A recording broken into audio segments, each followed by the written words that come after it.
রাসূলুল্লাহ সাল্লাল্লাহু আলাইহি ওয়াসাল্লাম ইরশাদ করেন, যে ব্যক্তি তিনটি গুণ অর্জন করতে পারবে আল্লাহ তাআলা ওই ব্যক্তিকে দুনিয়ার সকল নাজ নেয়ামত দ্বারা পরিপূর্ণ করে দিবেন। রাসূলুল্লাহ সাল্লাল্লাহু আলাইহি ওয়াসাল্লাম বলেন, সালাসুন ইউদরিক বিহিন্নাল আবদু রাগাইবাদ দুনিয়া আদ-দুআউ ফির রাখা ওয়াস-সাবরু ফিল বালা আর-রিযা বিল কাযা। যে ব্যক্তি তিনটি গুণ অর্জন করতে পারবে আল্লাহ তাআলা তাকে দুনিয়ার সফলতা দান করবেন।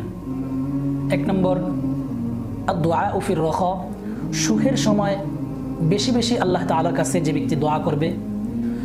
দুই নম্বর, ওয়াস-সাবরু ফিল বালা, বিপদে আপদে বালা মুসিবতের সময় যে ব্যক্তি ধৈর্য ধারণ করবে।